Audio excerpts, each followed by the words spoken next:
Bom dia, meus irmãos, graça e paz. Estamos aqui para mais uma aula da Escola Bíblica Dominical da Primeira Igreja Presbiteriana de Itajubá, na nossa classe que está estudando a mensagem dos profetas para hoje. E durante esse período de quarentena estamos tendo aulas online e alguns vídeos. Nas últimas 2 semanas nós tivemos indicações de vídeos para assistir, nós não gravamos aula.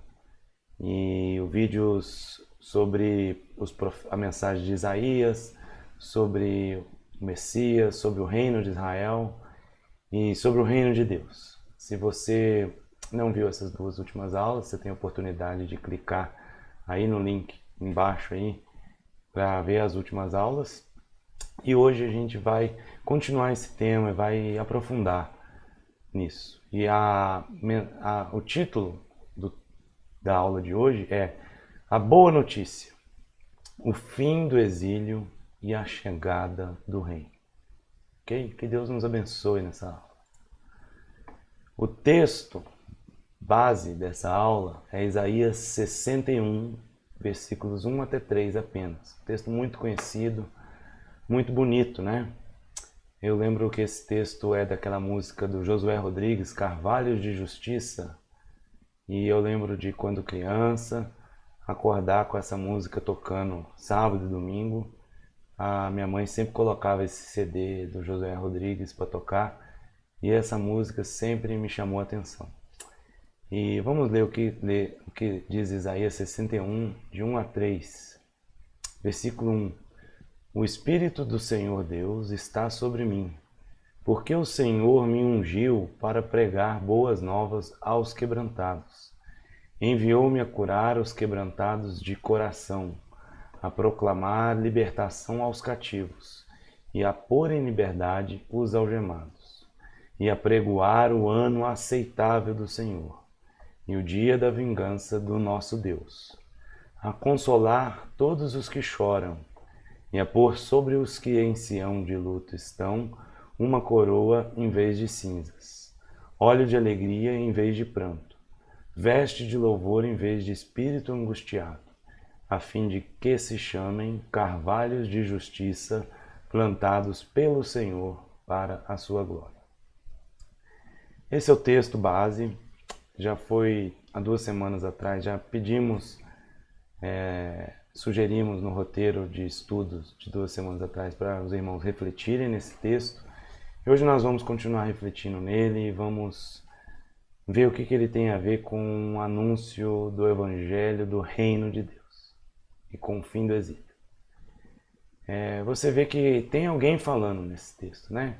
Ele começa, o Espírito do Senhor está sobre mim porque o Senhor me ungiu para pregar, curar, proclamar libertação e pôr em liberdade. Então quem está falando esse texto, apesar dele ser escrito pelo profeta Isaías, o profeta Isaías está escrevendo o texto aí como tomando a voz deste ungido do Senhor. Quem está falando de fato nesse texto é o ungido do Senhor, aquele sobre quem o Espírito do Senhor repousa, está sobre ele, e aquele que o Senhor ungiu. Ungiu para quê? É o ungido para pregar, para curar, para proclamar libertação e para pôr em liberdade. Esse texto, quem está falando é o Messias, porque Messias nada mais é do que uma tradução para a palavra ungido no hebraico antigo. Então quem está falando isso aqui é o Messias, o ungido, aquele que o povo de Israel esperava. Ok? Então vamos ver o contexto dessa passagem. Isaías está escrevendo essa passagem antes do exílio, mas Isaías anunciou o exílio, e não só anunciou o exílio do povo na Babilônia, mas como anunciou a libertação do exílio. Então essa é uma mensagem que Isaías está enviando lá para o futuro, para aqueles que estão exilados na Babilônia. Nós sabemos que o povo de Judá, o povo de Deus, separado naquele tempo, foi levado para o exílio, para o cativeiro babilônico. E esse texto, ele anuncia o fim do exílio, anuncia a libertação aguardada pelo povo de Israel. Quando você lê o texto e vê, enviou-me curar os quebrantados de coração. Quem são esses quebrantados de coração? É o povo no exílio, quebrantado de coração, humilhado, vestindo pano de saco. Aqueles que estão de luto, que estão de cinzas, aqueles que estão chorando, aqueles que estão cativos, olha, libertação aos cativos, e aqueles que estão algemados. O ano aceitável do Senhor é o ano em que o Senhor vai libertar o seu povo, o dia em que o Senhor vai libertar o seu povo. Então essa mensagem de Isaías 61 anuncia o fim do exílio e anuncia a libertação aguardada pelo povo de Israel. É o próprio Messias de Israel, o ungido do Senhor, anunciando, olha, o Espírito do Senhor está sobre mim, eu fui ungido e eu vim aqui para anunciar a libertação de vocês desse cativeiro, desse exílio que vocês estão. Isso viria através do ungido do Senhor. E esse é o texto que Jesus lê no início do seu ministério. Jesus, logo depois de ser batizado, de ser tentado no deserto, de começar o seu ministério na Galileia, ele vai até Nazaré, e onde ele fora criado, entra na sinagoga num dia de sábado e lê esse texto e diz: hoje se cumpriu essa profecia. Jesus reivindica para si o cumprimento dessa profecia de Isaías 61. Ok? Nós vamos estudar isso a fundo hoje. E a primeira pergunta que você pode se fazer é o seguinte: por que Jesus está reivindicando para si o cumprimento dessa profecia do fim do exílio, se o exílio já tinha acabado há alguns anos, alguns 400 e poucos anos atrás, né? O povo não estava mais no exílio babilônico, no cativeiro babilônico, né? Nós vamos ver exatamente esse contexto agora e vamos ver que, apesar do povo não estar no exílio, o sentimento de exílio ainda continuava. E o exílio não tinha acabado, na verdade, no sentimento, na alma, na vivência do povo judeu. O exílio não tinha acabado, eles não tinham recebido a libertação de Deus ainda, como eles imaginavam, esperavam e como os profetas tinham prometido. É por isso que Jesus fala que essa profecia se cumpre nele, porque isso não tinha se cumprido ainda, Isaías 61. Então nós vamos ver o contexto do povo de Israel, o sentimento de que o exílio ainda não acabou. Como nós vimos já em algumas aulas para trás, bastante, né? Em 586 a.C., há a queda de Jerusalém. Jerusalém é tomada, sitiada, ela cai e os muros são destruídos e o templo é destruído em 586. E o povo é levado para o cativeiro na Babilônia. E o povo fica na Babilônia de 586 até 538. E alguns foram deportados antes, já uns 15 anos antes de 586, 20 anos antes, mas foram algumas levas de deportação. Mas a queda de Jerusalém mesmo é marcada em 586 com a destruição do templo. E aquilo simboliza que Deus abandonou o seu povo, simboliza para os judeus. Porque para o judeu, o templo era a casa de Deus, era onde o céu se encontrava com a terra e onde Deus habitava. E Deus tinha escolhido habitar no meio do povo de Israel, do povo de Judá. E quando o templo é destruído, para o judeu aquilo significava que por causa dos pecados deles, Deus tinha abandonado eles e tinha mudado de casa, não morava mais com eles, não estava mais com eles.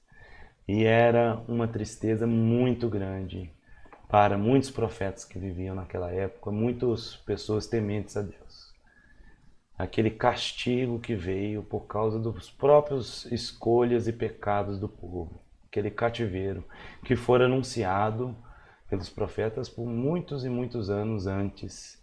Desde Moisés já era anunciado, lá em Deuteronômio, que se o povo não andasse nos caminhos do Senhor, ele seria levado. E é o que acontece em 586. E o Império Babilônico dura até 538. Em 538, o Império Assírio toma o Império Babilônico e o imperador assírio, Ciro, faz um decreto que fala que os povos podem retornar para os seus lugares de origem. Então, os judeus retornam a Jerusalém. Eles voltam a Jerusalém em 538, mas sob o domínio assírio, pagando imposto para os assírios, né? Com governadores colocados pelos assírios, né? Não tem o reino de Judá ou de Israel reestabelecido como antes. Eles chegam até a reconstruir o templo em 516, reconstrói os muros com Jeremias. Essa história é bem conhecida nossa, bem narrada na Bíblia. Mas o fato é de que 586 até 538 e depois até a época de Cristo, seja no exílio na Babilônia, seja depois de volta a Jerusalém, os judeus viveram sob o jugo dos impérios babilônico, assírio, depois o Império Assírio deu lugar ao Império Persa, depois o Império Egípcio, depois com os Ptolomeus, depois os Seleucidas, depois o Império Romano. Então, desde aquela queda de Jerusalém em 586, nunca mais houve o reino de Judá, o reino do sul, muito menos o reino do norte, ou o reino unificado de Israel.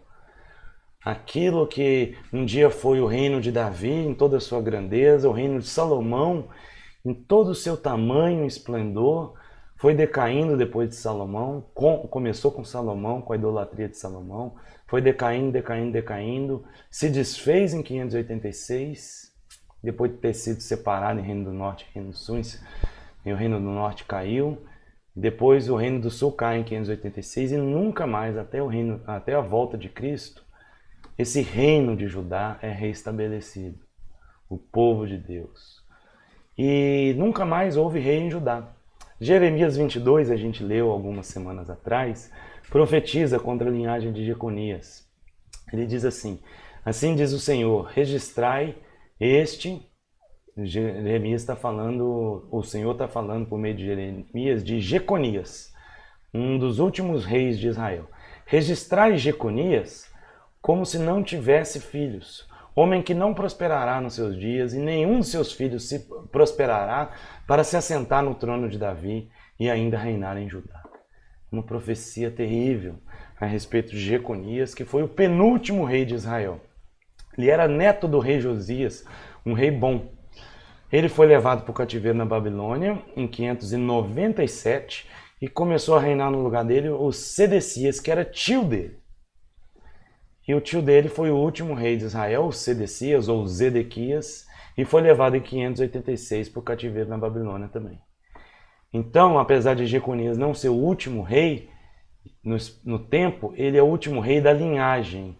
Ele é da linhagem mais longa de Josias, neto de Josias, ele é o rei. E depois disso, depois dele, do tio dele, Zedequias, não houve mais rei em Judá, nunca mais, até o tempo de Cristo.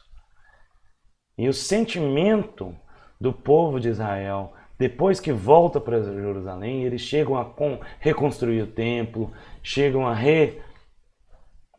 recolocar todos os rituais deles, as festas, as datas comemorativas, chegam a reestabelecer a religião judaica ali em Jerusalém, mas nunca com domínio pleno, sempre pagando imposto, sempre sob domínio de outros imperadores, de outros povos que tinham outros deuses.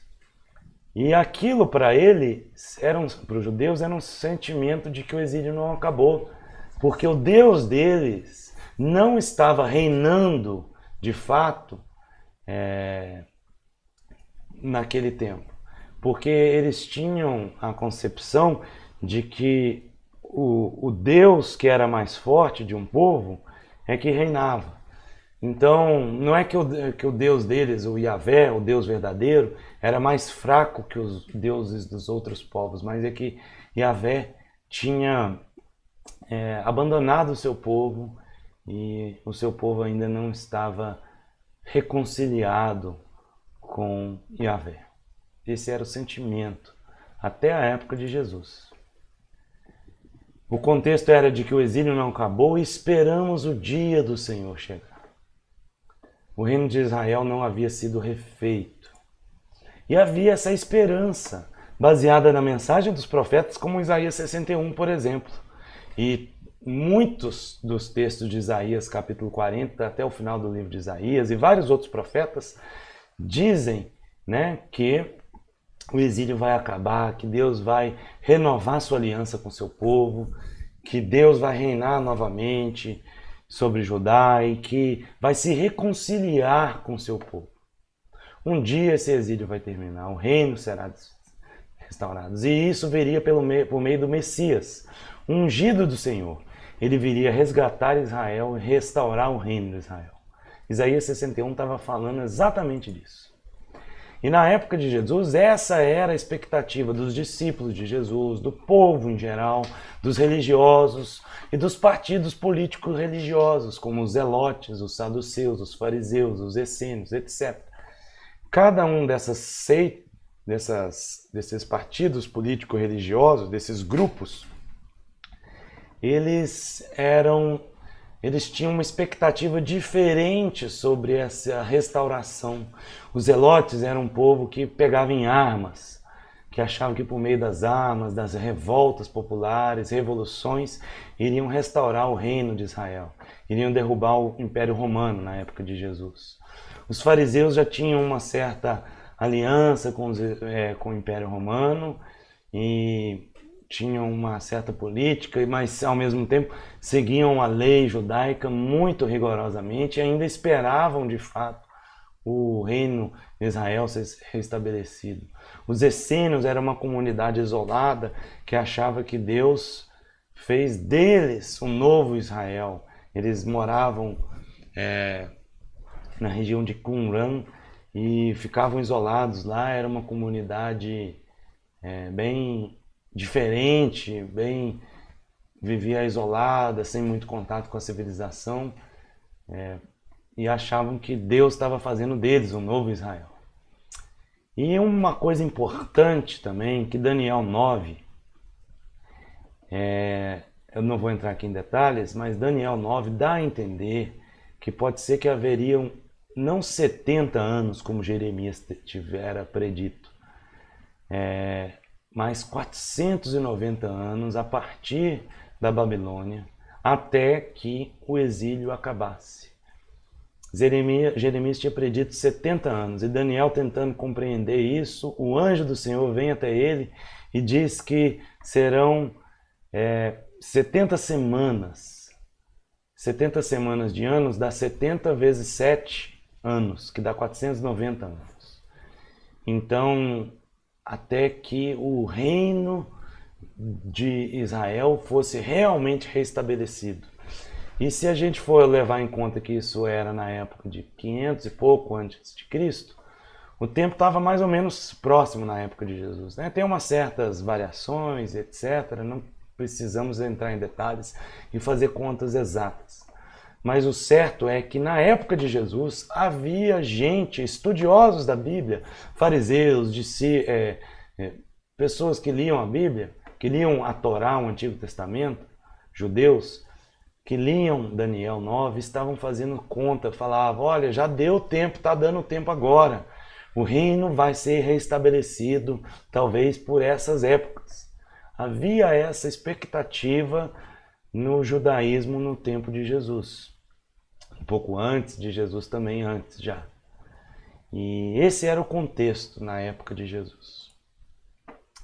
E para vocês verem como essa expectativa messiânica nos tempos de Jesus é forte, eu separei aqui alguns versículos que evidenciam a expectativa dos discípulos, dos personagens ali do tempo de Jesus, que são narrados nos evangelhos, Mateus, Marcos, Lucas e João, que tem essa expectativa messiânica, ou seja, essa expectativa de que virá o Messias, o Filho de Deus, o escolhido, o ungido, virá e restaurará o reino a Israel, que será o rei que tomará o rei do império, o reino do império que dominava sobre Israel e faria isso.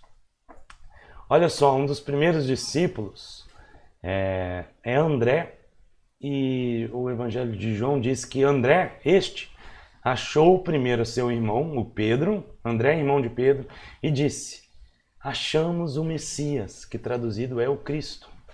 André disse para Pedro: Pedro, nós achamos o Messias, o ungido, aquele de quem Isaías 61 diz que vai restaurar o reino. Venha ver ele, Pedro. É um dos primeiros discípulos, chamando outro discípulo, que seria Pedro. Outro versículo no Evangelho de João, a mulher samaritana. Jesus conversando com a mulher samaritana, a mulher samaritana diz para Jesus: eu sei que o Messias, que se chama Cristo, vem, e quando ele vier, nos anunciará tudo, nos revelará tudo e restaurará o reino, nos mostrará o lugar onde devemos adorar. Isso que a mulher samaritana está dizendo. E Jesus disse: eu sou, eu que falo contigo. A primeira vez que Jesus revela explicitamente que ele é o Messias dessa forma é aqui no Evangelho de João, capítulo 4, para essa mulher samaritana, que era de um povo mestiço, do Reino do Norte, que já era considerado segunda categoria pelos judeus do Reino do Sul que estavam em Jerusalém. Jesus disse para ele: eu sou o Messias que é aguardado por todos. E João Batista, alguns perguntam para ele, alguns fariseus perguntam: você, quem é você? Daí João diz: eu não sou nem Elias, nem não sei o quê, e diz: eu não sou o Cristo, eu não sou o Messias. Eu sou só aquele que vem preparar o caminho para o Cristo, para o Messias, para o ungido do Senhor. Leiam depois João 1, de 19 a 23. E Natanael, quando Jesus fala para Natanael que viu ele na figueira, orando, debaixo da figueira, Natanael responde: Rabi, mestre, tu és o Filho de Deus, aquele que viria, tu és o Rei de Israel. Natanael reconhece em Jesus por causa daquilo que Jesus tinha visto sem estar perto. Natanael reconhece em Jesus como o Filho de Deus, o Rei de Israel que viria. E o próprio João Batista, estando no cárcere, nesse episódio narrado em Mateus 11, vamos ler aqui. João Batista, estando no cárcere, preso, ouvindo falar dos feitos de Jesus, envia 2 de seus discípulos a Jesus. E esses discípulos dizem a Jesus: és tu aquele que havia de vir ou esperamos outro? João Batista está perguntando: você é o Messias que vai restaurar o reino de Israel, aquele a quem nós esperávamos? Ou nós devemos esperar outro? De certa forma, talvez seja uma pergunta de João Batista aqui, dizendo: olha, eu estou preso, você não é aquele que haveria de vir e eu estou aqui preso? Uma maneira de interpretar esse texto é essa. E Jesus respondendo disse: ide anunciai a João as coisas que ouvis e vedes. Os cegos veem, os coxos andam, os leprosos são limpos, os surdos ouvem, os mortos são ressuscitados. E aos pobres é anunciado o Evangelho, a boa nova. E bem-aventurado aquele que não se escandalizar em mim. Então Jesus diz aqui a João: olha, João, veja esses sinais aqui. Esses sinais aqui evidenciam que o reino de Deus chegou. Que eu sou aquele que Israel sempre esperou desde 586, desde quando os profetas diziam que o exílio ia chegar ao fim.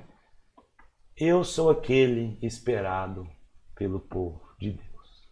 E bem-aventurado aquele que não duvida de mim, que não se escandaliza com o que eu faço e que vê em mim o anúncio, o Messias esperado, e que não duvida de que eu sou o Messias. É isso que Jesus está dizendo aqui. Bem-aventurado aquele que não se escandaliza duvidando de mim.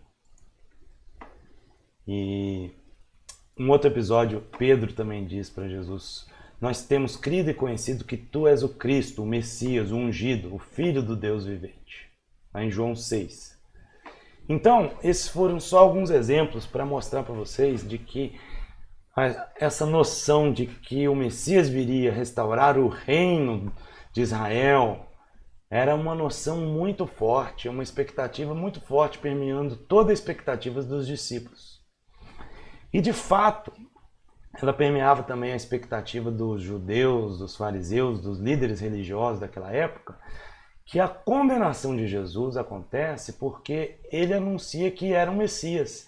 Esse é o grande ponto que faz os judeus fariseus quererem crucificar Jesus, que Jesus anunciava que era filho de Deus, o Messias esperado, aguardado, e eles não acreditavam naquilo, achavam aquilo um absurdo, porque eles tinham uma expectativa de que o rei, o filho, o ungido, viesse reinar e desbancasse o Império Romano, restaurasse o reino de Israel, e Jesus estava fazendo as coisas de uma maneira não esperada.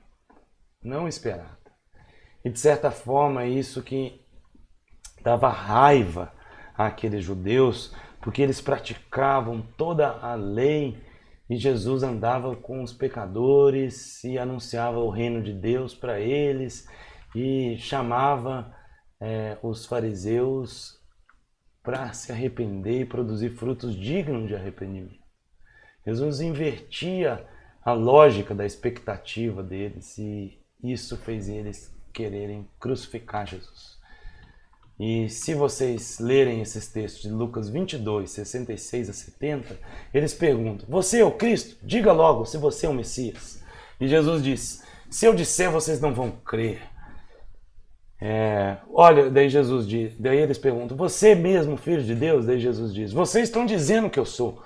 Daí eles dizem para Jesus: blasfemou, agora vamos levar para a prisão. Não precisamos de ninguém que acuse Jesus, porque ele mesmo está blasfemando, dizendo que é o Filho de Deus. E daí eles levam Jesus para Pilatos, em Lucas 23. Depois vocês podem ler com calma. E daí começam a acusar Jesus perante Pilatos, dizendo: havemos achado este homem pervertendo a nação de Israel, proibindo dar tributo a César e dizendo que ele mesmo é Cristo, o Rei. Então eles falaram: esse aqui está pervertendo os judeus, dizendo que é o rei, que César não é rei e que ele é o rei dessa nação. E Pilatos perguntou: você é o rei dos judeus, Jesus? E Jesus respondendo disse: você está falando isso, Pilatos, tu dizes. Então a condenação de Jesus gira muito em torno da afirmação dele de ser o Messias, o rei esperado, o Cristo. E o rei que reinaria no lugar de César. E gira em torno disso, dessa expectativa. E quando Jesus já está na cruz, os soldados zombam de Jesus, lá em Lucas 23, 37 a 39, dizendo: se tu és o rei de Jesus, o rei dos judeus, salva-te a ti mesmo.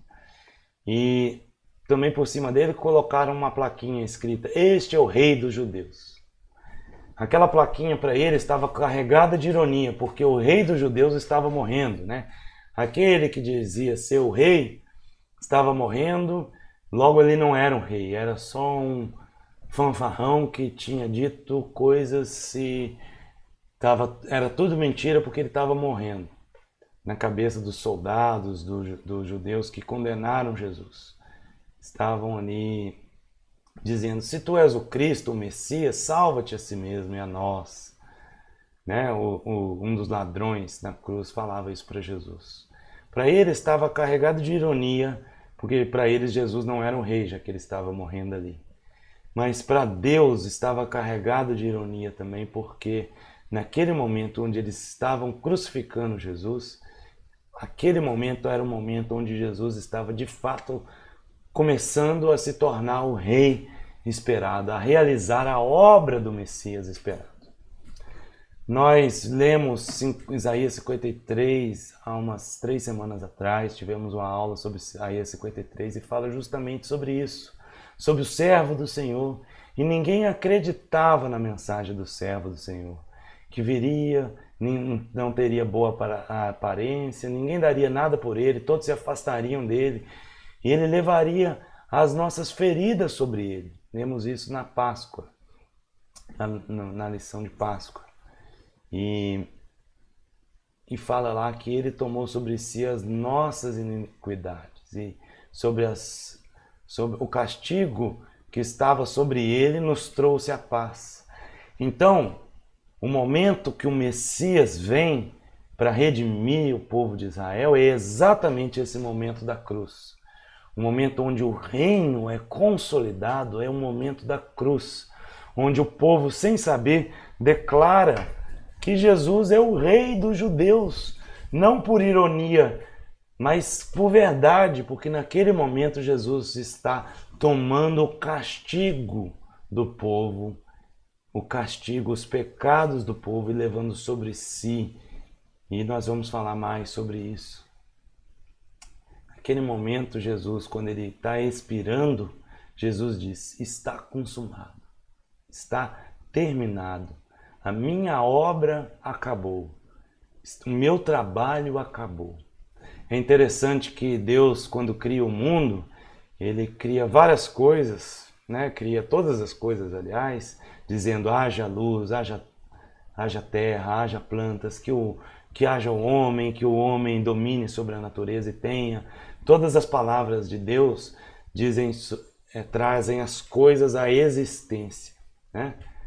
Haja isso, que isso exista, que isso aconteça. Pela palavra de Deus, a existência toma forma, tudo que existe passa a crescer, a ser, e as funções são dadas aos homens e à natureza. E Deus descansa e vê que tudo era muito bom. E daí o homem peca no jardim, e quando o homem peca, o que acontece? Ele é exilado do jardim onde Deus estava. Deus expulsa o homem do jardim. Ali nós temos o exílio universal, já em Gênesis. Deus expulsa o homem do jardim, fecha o jardim e diz: agora vocês vão ter que morar aí fora, e vão ter que suar, e vão sofrer dores. Vocês estão separados de mim agora, separados da árvore da vida. Então, a história do homem é a história do exílio por causa do pecado. O homem pecou e foi exilado de Deus. Israel, o povo de Deus, pecou e foi exilado não só na Babilônia, mas depois voltou e continuou exilado sem a restauração esperada do reino que eles tanto esperavam. E agora na cruz, Jesus morrendo, ele diz: está terminado. A obra de criação que ele começou em Gênesis, que o homem trouxe problemas por causa da queda, aquela obra, Jesus está terminando aquela obra. E ele diz: está terminado, está consumado. Toda a minha obra está consumada a partir de agora. A partir daquele momento, Deus terminou a nova criação dele. Nós vamos falar disso agora. É interessante que mesmo após a ressurreição, os discípulos ainda esperavam alguma coisa. Lá em Atos 1, depois de Jesus ressuscitar, depois da ressurreição, na ascensão de Jesus e promessa da vinda do Espírito Santo, os discípulos ainda esperavam a restauração do reino a Israel. Jesus está falando: olha, fiquem aqui em Jerusalém, não vão embora, porque vai descer do alto poder sobre vocês. Vocês vão receber poder, e daí vocês vão para Jerusalém, Samaria, Judéia, Samaria e os confins da terra. E daí os discípulos perguntam: vai ser nesse tempo que tu restaurarás o reino a Israel? Então os discípulos, mesmo depois de Jesus ressuscitado, ressurreto, esperavam ainda que Jesus restauraria o reino a Israel, o reino político, geográfico, étnico, o reino visível. Eles ainda não tinham entendido a mensagem que Jesus vinha pregando do reino de Deus. Eles pensavam que naquele momento onde eles receberiam poder estando em Jerusalém, o reino de Israel seria restaurado política, geográfica, etnicamente, como era a expectativa de quase todos ali.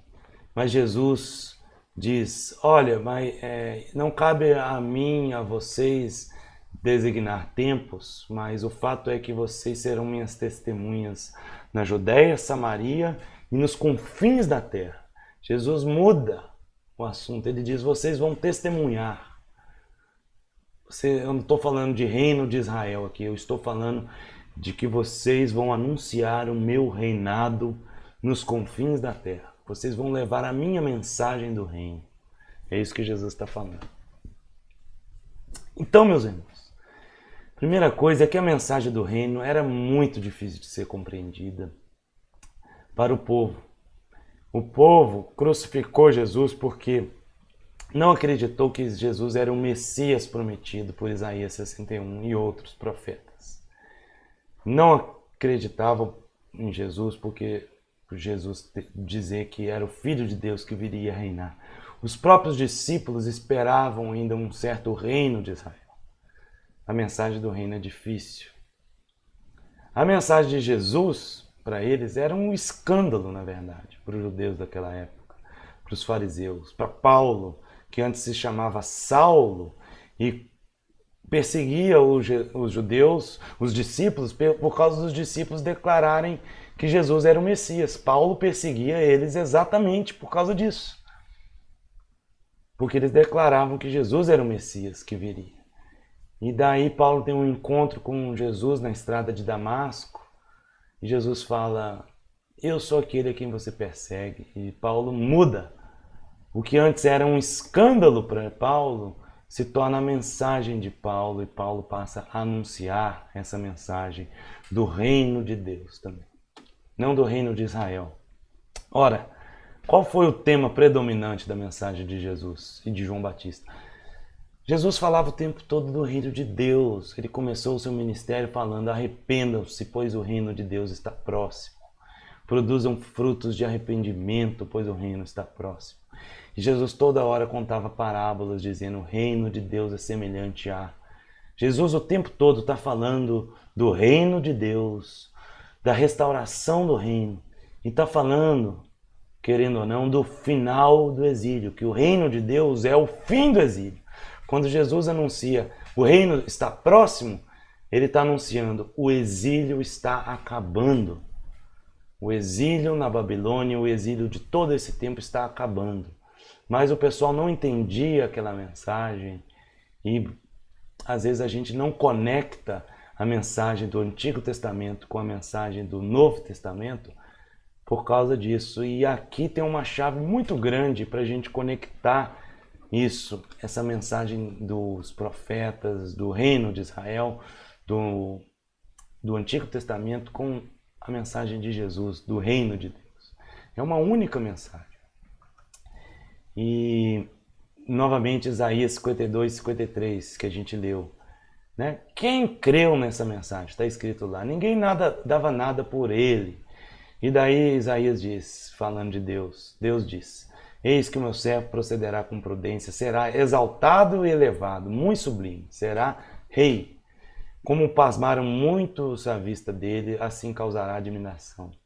Ele vai causar espanto, as pessoas, admiração, vai ser pasmante, porque a mensagem vai ser um escândalo. Ninguém vai acreditar que aquele sobre quem estava o nosso castigo, aquele que foi levado até a cruz, aquele para que ninguém dava nada por ele, que estava levando ali chicotadas e sendo crucificado, aquele era, na verdade, o servo, o ungido, o Messias esperado, que traria o final do exílio e o reino de Deus. A mensagem da cruz é essa, meus irmãos. E Jesus, em Lucas 4, indo para Nazaré, vamos ler aqui, onde fora criado, entrou na sinagoga e leu. Ele leu o seguinte, o livro do profeta Isaías. Achou aquele lugar e leu. O Espírito do Senhor está sobre mim, porque me ungiu para evangelizar, que é trazer boa notícia aos pobres. enviou-me para proclamar, anunciar a libertação aos que estão cativos e restauração da vista aos cegos e pôr em liberdade os oprimidos e apregoar o ano aceitável do Senhor. E tendo fechado o livro, devolveu ao assistente e sentou-se. Todos na sinagoga olhavam fitos para ele. E Jesus então passou a dizer: hoje se cumpriu a escritura que acabais de ouvir. Ou seja, Jesus está naquele momento dizendo que ele é aquele Messias ungido pelo Senhor, sobre quem está o Espírito de Deus, aquele que vem proclamar o final do cativeiro, o fim do cativeiro. Aquela escritura se cumpre porque aquela escritura era a voz do Messias dizendo. E quando Jesus diz aquilo, aquilo está se cumprindo. Ele é o Messias. E ele veio para pôr fim ao cativeiro, para trazer boa notícia, trazer libertação e liberdade e apregoar o ano aceitável do Senhor. Mas então, o que é essa mensagem do reino? Como Jesus veio restaurar o reino de Israel, o fim do exílio, o fim do cativeiro? Ele não veio salvar a gente? Não foi isso? Por que ele veio fazer essas duas coisas? Que mensagem é essa, então? Os judeus esperavam a restauração do reino político de Israel, nação como os demais. Eles esperavam que Israel fosse depois uma nação ali, com um rei, como fora Davi, uma nação com espaço político, geográfico e étnico, do povo dos judeus. E para fazer parte, ou tinha que ser descendente, ou tinha que aderir aos costumes e ser circuncidado. Era uma delimitação política, geográfica, de lugar e de costumes e de etnia. Eles esperavam esse reino, como fora antes em Davi. E eles esperavam a libertação daquilo que os prendia, que era o cativeiro, o exílio e depois o domínio de outros povos sobre eles, na época de Jesus, os romanos. Contudo, os profetas anunciaram muitas vezes que a causa do exílio era o pecado do povo. E Deus não só acabaria com o exílio, mas com aquilo que o causava. Isso aqui que é muito importante. Os judeus esperavam que a nação, o reino de Israel, seria refeito. E de fato, a expectativa deles estava mais ou menos certa, só que era superficial, estava, digamos assim, concentrada só no aspecto visível, político, geográfico e étnico. Mas qual que era a razão do exílio do povo de Israel? Era o pecado deles. Os profetas falam muitas vezes que vocês estão sendo levados para o cativeiro, não porque Deus quer, mas é por causa dos pecados de vocês. É os seus pecados que separam vocês de Deus. Como o pecado de Adão separou ele de Deus e levou ele ao exílio do jardim. E Deus, quando, por meio dos profetas, promete o final do exílio, ele não promete simplesmente trazer o povo de volta. Ora, se ele vai trazer o povo de volta e reconciliar com ele o povo, não pode haver mais pecado, porque é o pecado que separa o povo de Deus. Ele não pode simplesmente trazer o povo lá da Babilônia para Israel, para Judá de novo, e o povo continuar pecando. Ou o povo com o coração endurecido. Ele tem que acabar com a raiz do problema. A raiz do exílio é o pecado. O que separa nós de Deus é o pecado nosso. Então, quando Deus fala que vai acabar com o exílio, ele fala que ele vai acabar com o pecado, com a mancha, com a separação que o pecado traz. E é aquilo que os profetas falam, olha, Deus vai dar para vocês um novo coração, não um coração de pedra, mas um coração vivo que vai obedecer ao Senhor, que vai estar na presença do Senhor. E ninguém mais vai precisar ensinar o outro sobre Deus, porque eles vão andar no caminho de Deus. Ou seja, quando Deus restaurasse do exílio, ele daria um novo coração, um caminho onde o povo poderia estar com Deus sem o pecado que separa. Então Deus viria acabar com o poder daquilo que separa o homem de Deus. Viria trazer o seu povo de volta a ele, não política, não étnica ou geograficamente, mas integralmente no espírito. Viria reconciliar seu povo consigo. Vide a mensagem de Oséias, que é a reconciliação do marido com sua esposa infiel. Deus fala para Oséias que casar com uma prostituta e amá-la e tomá-la como esposa, falando que, olha, assim como você fez isso, eu vou fazer com Israel, que apesar do meu povo ser adúltero, eu vou tomar ele para mim e o tratar como uma virgem, como alguém novo, alguém que não foi adúltero. Vou remover os adultérios dele, vou dar uma nova existência para ele. Assim, Deus viria acabar com o pecado, com o poder do pecado de separar o homem de Deus. Essa era a mensagem do final do exílio. E este é o cumprimento dela em Jesus. Por isso que Jesus fala, venham, o reino de Deus está próximo, mas arrependam-se dos seus pecados para entrar nele. A entrada no reino se dá pelo arrependimento do pecado, pela noção de que nós somos pecadores, estamos separados de Deus, que não podemos fazer nada para voltar para o jardim, nada para voltar para a presença de Deus, mas que Deus em Cristo nos reconcilia com Ele. Essa é a mensagem do reino, essa é a mensagem da reconciliação, do fim do exílio. A todo aquele que se arrepende, que crê que Jesus é o seu Salvador, que tomou na cruz o seu castigo, e porque o seu castigo foi terminado, acabado, realizado e destruído na cruz, aquele castigo nos trouxe a paz. Essa é a mensagem do Evangelho. Nós não estamos mais em exílio com Deus. O verdadeiro povo de Deus, o Israel de Deus, é aquele que saiu do exílio por causa de Cristo, que saiu da separação de Deus por causa da obra de Cristo. Acabou a separação. No jardim, o pecado separou o homem de Deus, foi exilado do jardim. A história humana e a história da salvação são a mesma.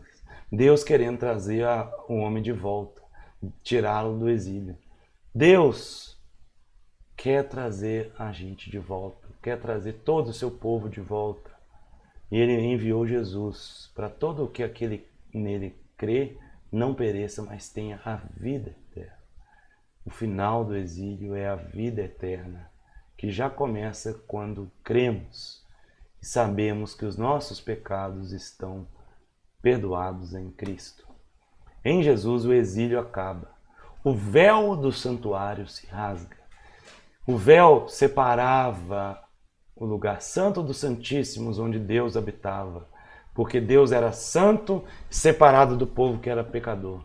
Quando Jesus morre e diz está consumado, o véu do santuário se rasga e aquilo simboliza que Deus está habitando no meio do seu povo, porque por meio do sacrifício do Cordeiro de Deus, o seu povo é purificado dos seus pecados, perdoado dos seus pecados, e não há mais separação.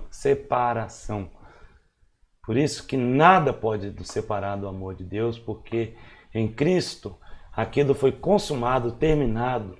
A criação foi reconciliada com Ele e Deus já habita entre nós, em nós, por meio de Jesus. E o véu se rasgou e não tem mais nada. Não precisa de sacrifício, não precisa aguardar nada, porque pela fé nós somos reconciliados. O reino de Deus não é delimitado ou percebido política, étnica e geograficamente. Jesus várias vezes falou, o meu reino não é deste mundo, o reino de Deus não vem em visível aparência.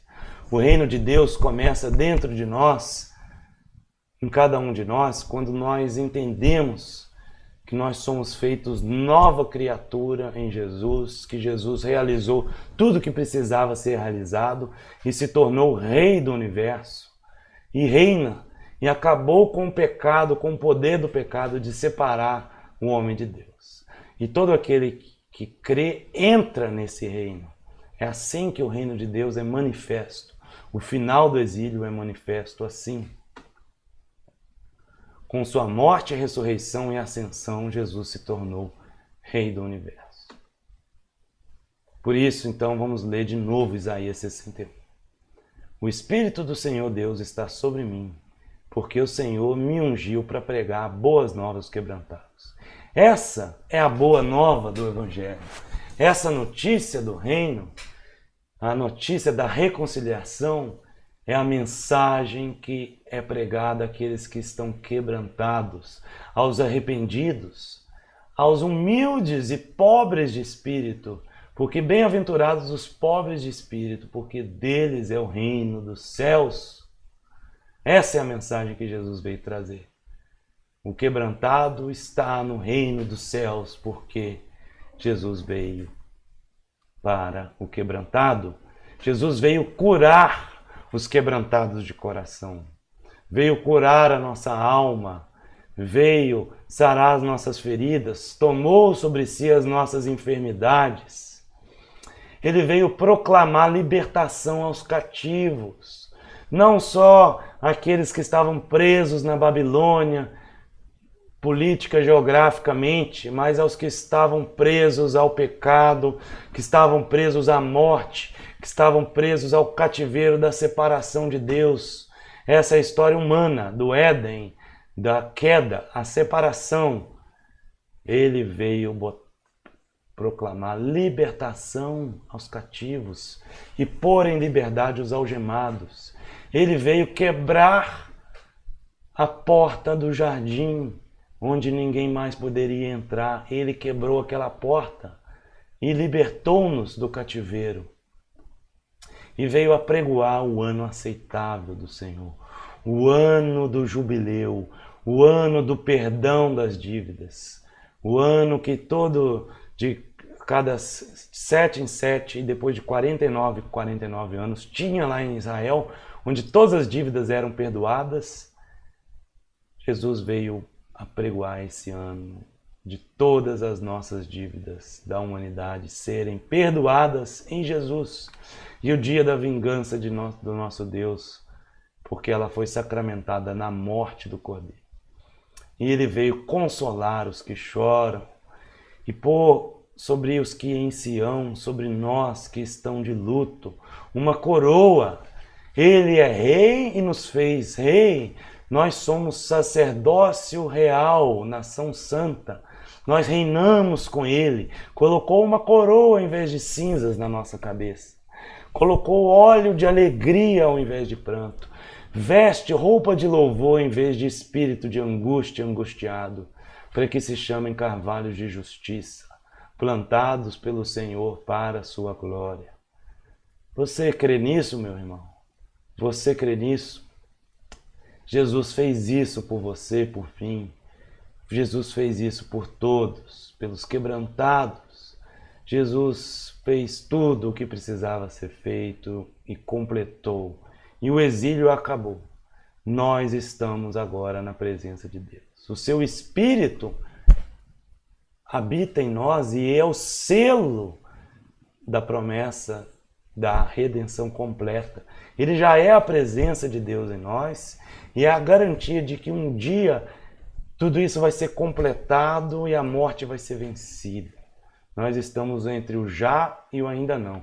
Jesus já completou e o exílio já acabou, mas ainda não habitamos no novo céu e na nova terra, ainda habitamos num corpo de carne, mas já temos um selo, um carimbo, que é o Espírito Santo, que fala que está garantido e nada pode nos separar, nada tem poder de arrancar isso. É uma planta plantada pelo Senhor, está escrito aqui, ó, carvalho de justiça plantado pelo Senhor. Essa semente de Deus está plantada em nós por Deus. Ela é eterna. Antes que houvesse mundo, Ele já plantou ela em nós. Ela não morre, ninguém pode arrancar ela. Você crê nisso? Se você é um quebrantado de coração, que se arrepende dos seus pecados diariamente, que é humilde de espírito diante de Deus a cada dia, que sabe que nada tem a oferecer a Deus, que está sempre aprendendo com Deus, que está sempre humilde diante dele e que percebe que todo aquele que age assim, aquele que ama a Deus, está convidado, está entrando no reino. Se você tem essa consciência, você está plantado pelo Senhor. E se você está plantado pelo Senhor, ninguém vai arrancar essa semente. Amém? O que é então essa mensagem do reino? Né? Aqui mais algumas aplicações, né? Lá do final lá das cartas de Paulo, especialmente de Efésios. Jesus colocou todas as coisas debaixo dos seus pés. Ele está sentado acima de todos os poderes, acima de todos os inimigos. Ele se fez rei.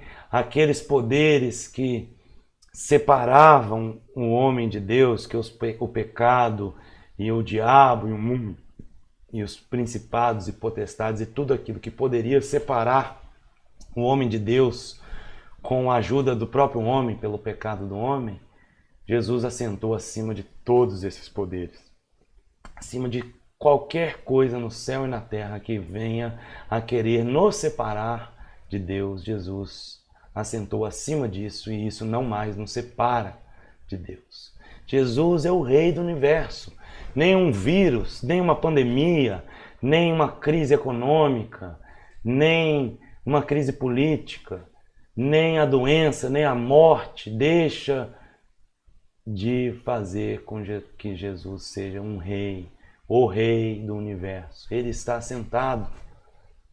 As coisas ainda não são como gostaríamos. O reino não foi implementado em toda a sua plenitude, porque nós ainda vivemos nesse mundo, nessa interseção do antes e do depois, do já e do ainda não. Nós ainda vivemos aqui, mas temos a certeza de que Deus já realizou o que precisava ser realizado. Não há mais condenação, pois Ele nos libertou e transportou para o reino do Filho do seu amor. Nós estávamos mortos em nossos pecados e delitos, mas Ele nos transportou para o reino do Filho do seu amor. Ele nos transportou e nós já estamos lá. Ele levou cativo o cativeiro. Ele levou o próprio cativeiro cativo até ele. Ele despojou principados e potestades e retirou deles o poder de aprisionamento e acusação. O diabo e os seus servos, os seus principados e potestades, aquilo que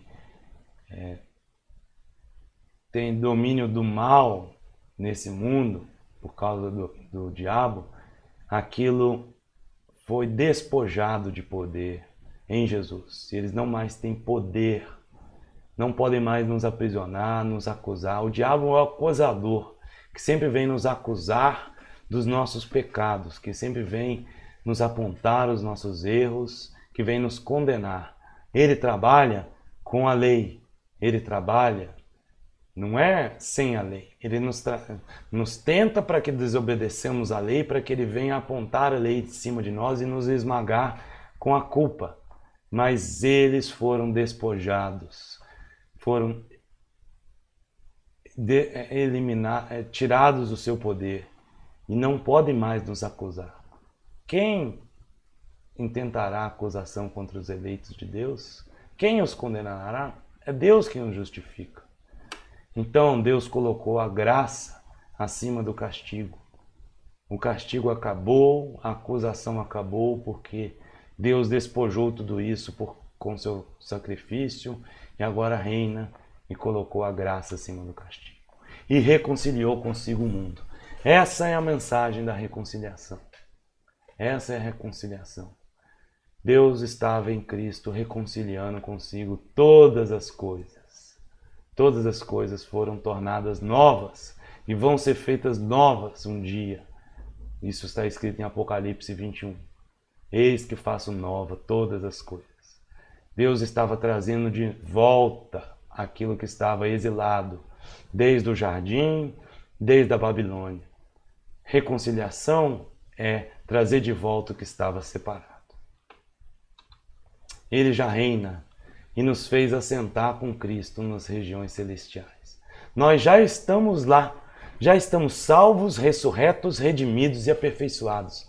Nós já estamos assentados com Cristo nas regiões celestiais, mas ainda estamos aqui, também nesse corpo. Mas se você tem essa certeza, você vive com a paz de Deus no seu coração. Eu já falei do já e do ainda não. Deus está colocando todas as coisas, todos os seus inimigos debaixo do estrado dos seus pés. É um processo que está ocorrendo. Ele já reina, mas ele está destruindo os seus inimigos. E o último inimigo é a morte. Nós sabemos que depois da morte virá a vida. E a vida eterna, onde ele reina e nada nos separa dele, e não há mais pecado, nem dor, nem choro. Ainda vivemos nesse corpo, mas nada pode nos separar do amor de Cristo. Aplicações para a gente terminar, que já passamos de 1 hora. O final de Isaías 61 diz o seguinte: regozijar-me-ei no Senhor muito. A minha alma se alegra no meu Deus, porque Ele me cobriu com vestes de salvação. Ele me envolveu com o manto da justiça. Deus me envolveu com o manto da justiça e agora eu sou justo. Ele me envolveu com o manto da salvação e eu sou salvo. Ele me adornou como um noivo, ele que se adorna, como uma noiva que se feita com suas joias. Eu sou o noivo, eu sou a noiva de Deus. Ele me considerou puro, ele me considerou justo, ele me salvou. Por isso minha alma, o fundo do meu ser, se alegra. Eu me alegrarei em Deus. Eu viverei com essa alegria, com essa paz, com essa confiança. Porque como a terra produz o seu renovo, o seu fruto, o seu broto, e como o jardim faz brotar o que nele se semeia, assim o Senhor Deus fará brotar a justiça e o louvor perante todas as nações. Foi Deus que implantou isso em nós, em você. Não foi você por nada que você fez, não fui eu por nada do que eu fiz, não foi você por nada do que você pense, por nada do que eu pense, por nada do que eu alcance, que você alcance, mas foi Ele que brotou, que plantou. E o que, do mesmo jeito que um jardim, que de repente não tem nada, tem só uma grama, de repente nasce ali uma planta e aquela planta vira uma árvore, vira um carvalho lindo e aquilo brota. O que foi plantado vai brotar. E Deus plantou a justiça e o louvor perante as nações e brotou isso em mim e em você. Essa é a semente eterna do Evangelho. Essa semente não morre e produz fruto.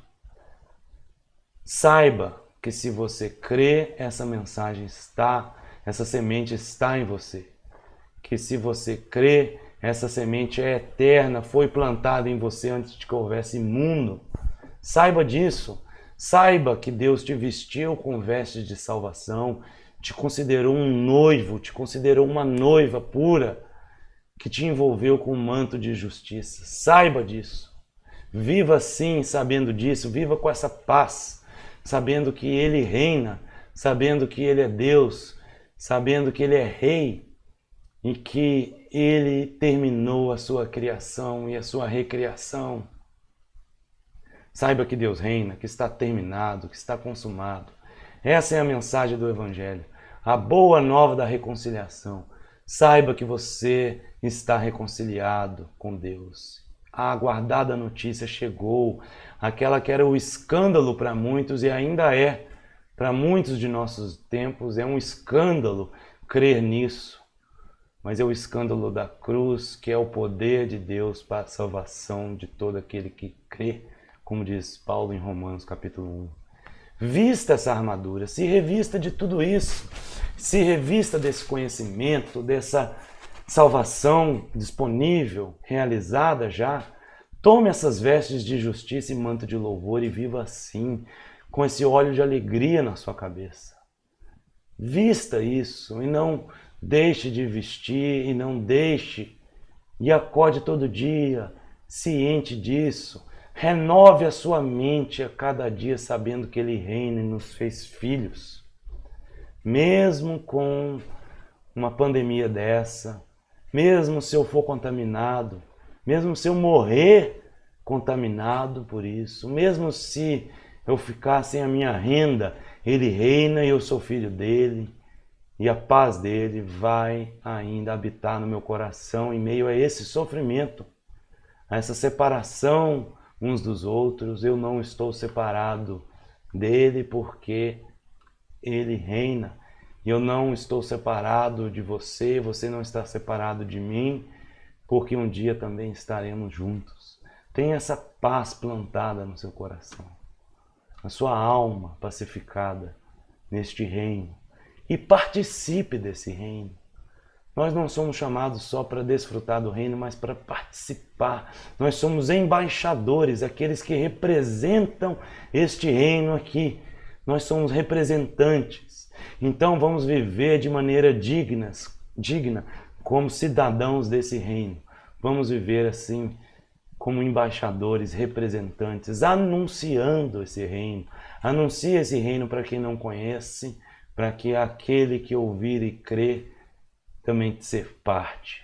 Anuncie que Deus reina e deixe que Deus reine em você cada vez mais, despindo do velho homem e vestindo o novo homem.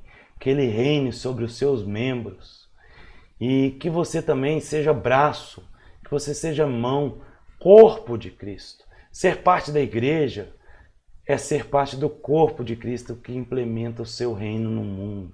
Paulo fala que a igreja é o que dá a substância de Cristo no mundo. É a plenitude de Cristo no mundo, é a igreja. Não a igreja presbiteriana, não, muito longe disso. Aqueles que creem em Jesus são a igreja com I maiúsculo e por meio de cada um deles e do grupo total, você da igreja presbiteriana que me ouve, inclusive, nós, esses que creem são a igreja, o corpo de Cristo, são a mão de Cristo que vai até o doente para curar, que vai até o triste para consolar, que vai até o cativo para proclamar libertação.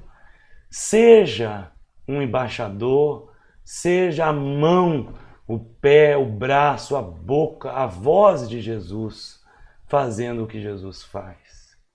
Seja participante e embaixador do reino e traga o reino dos céus por meio das suas ações, aonde ele não é conhecido e não é vivido, por meio das suas palavras. Por isso que nós oramos assim: venha o teu reino, seja feita a tua vontade, assim na terra, dentro de nós, como nos céus. Pois teu é o reino, o poder e a glória.